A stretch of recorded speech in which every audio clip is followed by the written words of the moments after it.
Alex Osterwalder's advice that we must think like designers and not fall in love with our first business model is wise. It's also very difficult to follow, especially if you're innovating within an existing business, as most of us are.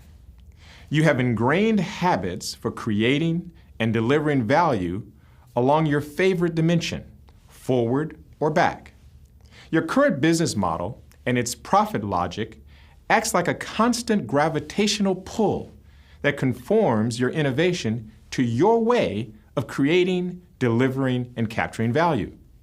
Breaking free of that gravitational pull is harder than it looks. It takes working like a designer. This gravitational pull has many causes. Clayton Christensen described the financial pull generated by the bias toward efficiency and sustaining innovations. Innovations that stay within the orbit of your known business and profit logic. Your brain also pulls you in toward your existing business model. Your brain is biased in favor of your current beliefs. It ignores data that contradicts what you believe to be true about your customers, your market, and your profits. Your brain is also motivated not to change your business model, even when it's failing, simply because you feel responsible for helping create the model. So, it turns out that innovation is not for the faint of heart or the faint of mind. The gravitational pull of our first or our current business model helps explain why so much innovation proceeds through painful trial and error. The trial and error is an unavoidable part of learning. The pain, however, is mostly self-inflicted.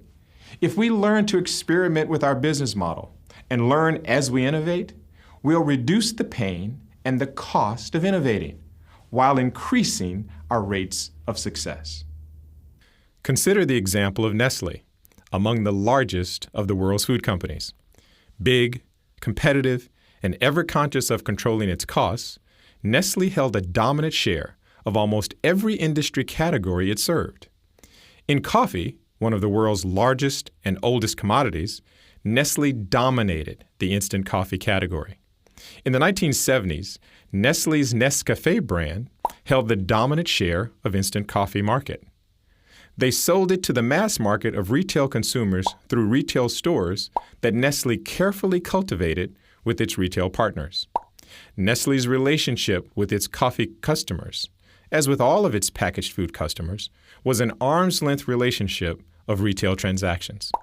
These retail sales generated low-margin revenues. So, Nestle focused on innovating in production and marketing in order to make its manufacturing plants efficient and its portfolio of products strong. Like all commodity businesses, costs were tightly managed and controlled. The only problem with Nestle's dominance of instant coffee was that instant coffee was one of the smaller coffee categories. Roast and ground coffee, made in coffee makers of all types, was over twice the size. Roast and ground coffee accounted for 70% of all the coffee consumed in the world, but Nestle was fourth in the roast and ground market. Eager to find ways into the roast and ground market, in 1974, Nestle bought the rights to commercialize a new type of espresso brewing system that used pods of coffee to brew individual servings. Once they had perfected and patented the machine, which they eventually named Nespresso, Nestle set their sights on espresso consumers and on the existing channels to those espresso drinkers, the cafes and restaurants where the majority of consumers drank espresso. The Nespresso machine was compact in size, and its pod brewing process was clean and easy to use. You would have thought that restaurants and cafes would have loved it. But like many an innovator's assumption, this one proved to be false. Nestle had never marketed machines to restaurants or cafes. Once they did, they discovered that the baristas viewed the machines as a threat to their livelihood, and that the restaurant kitchens didn't need the space savings and were not willing to pay higher prices for the cleaner and easy-to-brew servings. In other words, Nestle's first business model flopped. In 1986, sensing that the gravitational pull of its existing business model and profit logic was about to kill the struggling innovation, Nestle set up a separate skunk work company in a separate building to continue incubating Nespresso. The new venture expanded its customer segments to include the office market and partnered with a coffee machine maker who was focused on the same market segment. But this too flopped. What's an innovator to do? You can think of all these attempts by Nestle as experiments. Each of the experiments gave Nestle an opportunity to learn.